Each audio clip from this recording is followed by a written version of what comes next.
Hello and welcome to the SmartPip Pre-European Market Review. My name is Christian Stevens, also known as FX Chris. Today is Monday, March 26th, 2012. This is a review of just some of what we did today in the live pre-European class today at smartpip.com, actually into London as well. Let me remind you that the purpose of this video is education. This is not to offer trading advice, although we will plan in detail for several setups daily together in class. Please be mindful that trading under leverage is always risky business. Occasionally, as a novice trader, using excessive leverage will work for you. Unfortunately, more times than not, it will work against you. So please don't trade real money until you have a proven track record of success on a free broker's demonstration account. But even then, remember, past performance does not predict future results. So don't trade money you can't afford to lose. One more thing before we get started, whether you're watching this video on YouTube, Facebook, Twitter, or our blog at smartpip.com or our blog at FX Street, I'd like to ask that you leave any sort of a comment once you're done watching. We'd love to hear from you. Even if you just say hello, thanks, whatever you'd like to say, we'd love to hear from you. Well, today we found ourselves looking very bearish on the euro. I'm actually making this video in between. I'm waiting for a pullback right now in class. We're on hold here, waiting for a pullback to reload this trade. So I figured I might as well make the video right now. Our plan today, I'm sure there's been a lot. You've heard a lot of talk about the head and shoulders on the.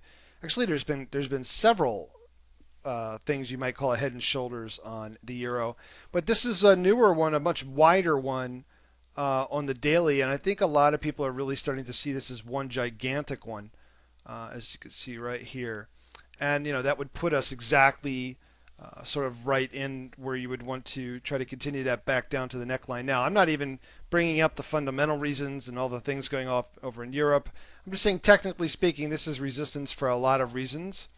And as we start the week this week, you notice how tired we're getting to begin with. In other words, this is one full move, right? It pushed up again. It made a higher high. Then it made a lower low. And even though this did indeed make a slight higher high than the previous wick, I mean, that's so minimal that you're expecting now a downward sort of challenge. You look at the fact that your Stokes cycle has completed. Usually it takes about 6 candles or so it's about a week.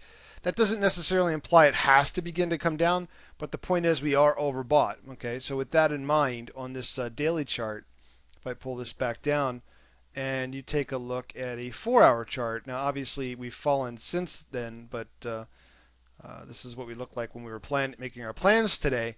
And notice the 4-hour Stokes cycle is overbought as well. Remember, this entire area is resistance on every chart that we have. So the idea that we were going to at least pull back to sort of 3220 at bare minimum, at least 3200 possibly, seems very valid. If this goes down, we're looking at a full day of 24 hours worth of down. So possibly something like this, followed up by maybe something like that, which by the way happens to be the pullback I'm waiting for now, and then try to continue it down to around 3160 or 3150 or so for the next tier here today. So that was our plan today. As you can see, we've obviously accomplished that mission, and we're sitting here on a level of support at the moment.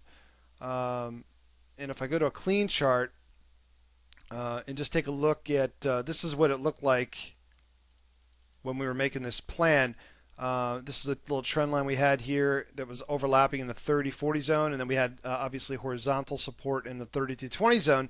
Beyond that, it's time to roll over, right? And just to correlate this, we pulled up the dollar index, and this is what you were getting on the USDX. This is a daily USDX chart. If you see this chart, this should be anti-correlated with the euro dollar, and you can see that line coming down there. Well, we were sitting right on that as we closed last week, and here we are starting today coming off of that again, full Stokes cycle the other way.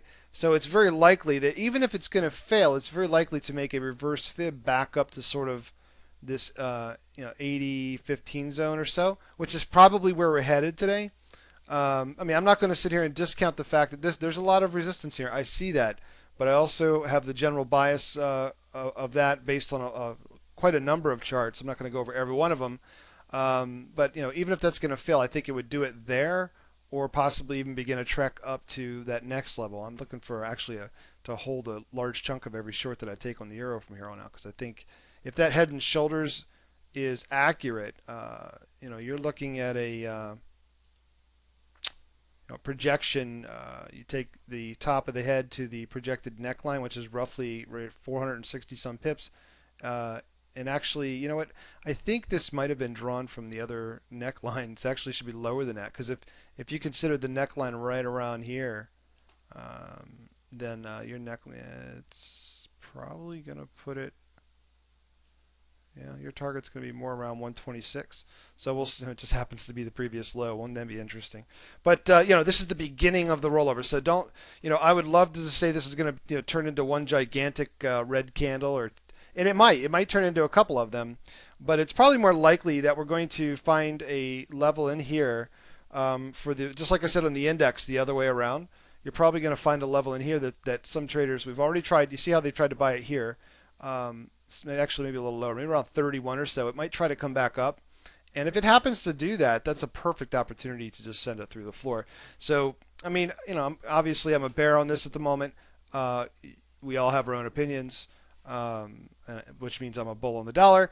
But needless to say, as far as this trade and the entry is concerned, I entered it in Asia, and there was another entry in London at right after the German IFO came out, an hour after the European Open.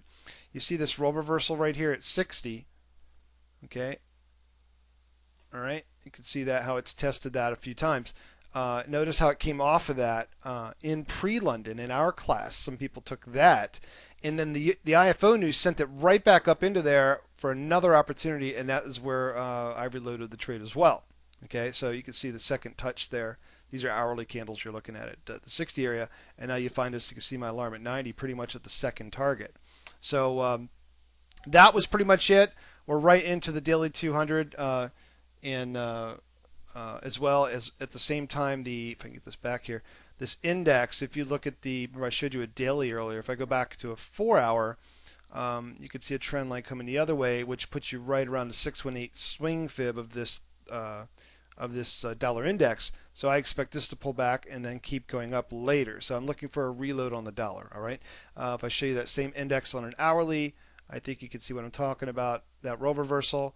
So absolutely looking at this here, you're topped out. I would expect that this resistance holds enough for us to get, just sort of something like that. Maybe back to see all that history in there, all that roll reversal area. And then we'll try to continue mission, which would mean a continued short on the euro. So that is pretty much my plan. One of the other trades I planned today actually was a euro odd short. Just took profit on most of that one, but hoping for a reload on that. The reason for that is even though last week the Aussie was the weakest link, there's no question. But notice where our Aussie was sitting. Let me maximize this daily chart on a daily level. It's essentially sitting right on a rather large area, the top of a rather large area of support. You can see all those wicks in there and everything. So, it's hard to imagine this going blindly through this area without at minimum pulling back a fib to that, right? And that's sort of what we're trying to do now. Point is, I'm not sitting here saying I wanted a long Aussie, but the idea that the euro was going to be weaker than the Aussie because of where it was set up a good opportunity. And then it was just a simple matter. If I just show you this euro odd chart by itself here of just waiting for that same IFO thing. Nice little short at 84. Nice little, almost an 80-20. My target was 20, and I took profit in the 30 area there. So nice little opportunity to get short. You can see this on let's back this out on a daily. Whoa, didn't mean to go to a daily. I meant to go to a 4-hour. Actually, you know what? Let's just go to an hourly because I forgot about this chart here. This is the move I think Euro Oz is actually in process of. This is the major support. This is the major resistance. I actually think we're in the beginning of that full move fib. Look where the S2 happens to be, by the way, right around 126. So right now I'm trying to. This is the short I'm in here. I have a piece left, but I did scale most of it. I'm looking for an opportunity to sort of reload this right in this area here, and try to take it to the next level at 126. So those are the two trades we took today. Get over 100 pips on those two. Not too bad. Nice little start for a Monday. You can't complain. Typically Mondays don't have a history of following through when it comes to London moves, but hey, not a bad correlated move. I mean, there were other moves on yens and pounds. I mean, so you could have picked your poison today and done pretty well.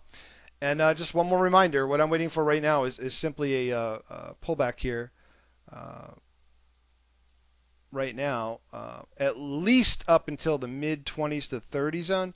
It could go the entire distance up to around 40, but I'm going to look to short this here shortly, right around here, depending upon price action, right, sort of in this red zone here. Yeah, right around there. So, and I'll try to take that down, like I said, to I don't know, 131. 60, at least 130, 180 again. So we'll see what happens. Anyway, if you guys like to learn how to do these sorts of trades on a regular basis on your own, we'd love to have you in class. Come join us at smartpip.com. Take care.